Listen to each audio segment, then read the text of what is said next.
Madam speaker, बहुत बहुत शुक्रिया आपका। शायर मशरिक़ ने बिल्कुल मरकज़ी हुकूमत के बारे में एक शेर कहा था, थोड़ा मैं तरमीम करके कहना चाहूँगा कि तुम्हारे वादे अपने खंजर से आप ही खुदकशी करेंगे, जो शाख नाजुक पे आशियाना बनेगा वो नापायदार होगा। वज़ीर आज़म ने कहा था कि हम ना खाएंगे ना खाने देंगे। तो मैं हुकूमत से आपके ज़रिए से इस बात का मुतालबा करना चाहूँगा कि क्या वो एक ऐसा क़ानून बनाएंगे या मौजूदा जो प्रिवेंशन ऑफ मनी लॉन्ड्रिंग क़ानून है उसको तरमीम करके इस बात को उस क़ानून में शामिल करेंगे कि अगर किसी हिंदुस्तानी के बैरून मुल्क में, फ़ॉरेन मुल्क में अकाउंट्स होंगे तो वो उसका अपने इनकम टैक्स में दिखाएंगे और कंपनीज का नाम दिखाएंगे, और अगर नहीं दिखाते हैं तो उसको प्रोसीड्स ऑफ क्राइम करार देंगे, उनके प्रॉपर्टीज़ को, असासे-जात को जब्त किया जाएगा, कॉन्फिस्केट किया जाएगा। क्या आप इस तरह का कानून बनाएंगे? दूसरी बात मैं आपसे जरिए से पूछना चाहूँगा मैडम स्पीकर, वो ये है कि हमारे मुल्क में सरमायादार जो है हमारे सियासी निज़ाम पर कब्ज़ा कर चुके हैं, वो हमको यरगमाल बना चुके हैं, ख़ास तौर से दो बड़ी कौमी जमातों को। उसका यहाँ पर जो बहस हुई, कोई इस बात का शायद ही कम लोगों ने मुतालबा किया कि पार्टिसिपेटरी नोट्स पर, मैं कह रहा हूँ कि उस पर बैन लगाइए। सबसे बड़ा खतरा इस मुल्क की सालिमियत को इन पार्टिसिपेटरी नोट्स से है, और मॉरिशस से पैसा यहाँ पर आता है, कोई ये नहीं पूछता कि भैया वो किसका पैसा है, कौन इसका पैसा है, इसका नाम क्या है, और यहाँ पर आकर पार्क कर दिया जाता है। आज हम जानते हैं कि इराक में एक बगदादी बैठा हुआ है जिसने $80 मिलियन का पैसा कमाया है। अगर वो कंपनी बनाएगा मॉरिशस में और पैसा स्टॉक एक्सचेंज में डालेगा, हमारा स्टॉक एक्सचेंज को भी खराब तबाह कर सकते हैं, मुल्क में दहशतगर्दी का भी पैसा आएगा। तो फिर क्या आप पर जिम्मेदारी आयद नहीं होती कि आप मुल्क की सालिमियत को और मुल्क को जो खतरा है दहशतगर्दों से, उनको बचाने के लिए मुतालबा करता हूं कि पार्टिसिपेटरी नोट्स पर बैन लगाइए और जो कंपनीज और ट्रस्ट इन्वेस्ट करते हैं उनका नाम मालूम करवाइए। तीसरी बात मैं पूछना चाहूंगा कि HSBC से जो नाम आए हैं वो फ्रांस के एक फ्रांसीसी नेशनल ने हमको दिए हैं।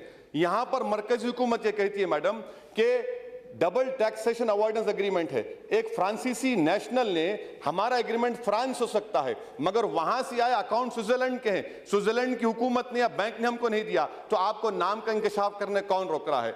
लिechtenstein बैंक जर्मनी से अलग है, अलहदा इंडिपेंडेंट मुल्क है। लिechtenstein बैंक के नाम हम दे सकते, आवाम के सामने ला सकते, हुकूमत कतरा रही है। और 4 अक्टूबर 2011 को सुप्रीम कोर्ट का जजमेंट का हवाला दिया जा रहा है। मैं वजीर फाइनेंस से आपके जरिए पूछना चाहूंगा कि अक्टूबर 2014 में आप क्यों गए सुप्रीम कोर्ट को कि 2011 का जो सुप्रीम कोर्ट का फैसला है उसको तरमीम की जाए? क्या सुप्रीम कोर्ट ने नहीं कहा था पैराग्राफ नंबर 56 में, 71 में, 72 में कि ये तमाम चीजें गलत हैं, आप नाम दे सकते? मेरा 5वां मुतालबा हुकूमत से यह है कि अभी हमारे मुंबई से जो सांसद है बड़ी अच्छी बात कह रहे थे, मैं आपके जरिए पूछना चाहूंगा मैडम कि सिंगापुर में बायोमेट्रिक्स नामी कंपनी ने सिर्फ 45 लाख का अकाउंट खोला सिंगापुर में। ICICI बैंक ने उसको बगैर कोई कोलैटरल के 6,500 करोड़ का लोन दिया, और 2011 में 6,500 करोड़ रुपये यहां पर हिंदुस्तान को आया। किस कंपनी में गया? जो KG D6 में हमारी गैस तलाश कर रही है। वहां से सिंगापुर के हाई कमीशन लेटर लिखा 2011 में कि मालूम करिए इतना बड़ा पैसा आ रहा है। क्या यह हुकूमत जो वादा करती है, ऐलान करती है कि हम ना खाएंगे ना खाने देंगे, क्या वो गोदावरी में KG D6 में जिन्होंने पैसा खाया, मुल्क का पैसा है, क्या उनके खिलाफ एक्शन लेंगे आप? मैडम, अगर मैं गाड़ी के लिए लोन अप्लाई करता हूं तो ICICI बैंक मुझे लोन नहीं देता, उसके पास ना कोई ऑफिस, ना कोई कोलैटरल, ना कोई इक्विटी, 6,500 करोड़ का लोन दे दिया गया।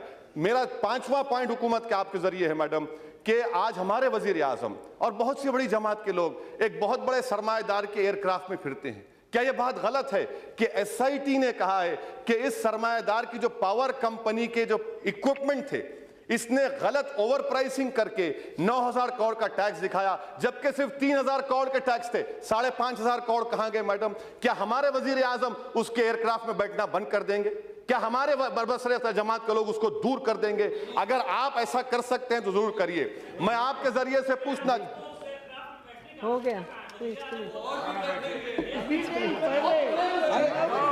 वज़ीर आज़म पढ़ने के रास्ते पर।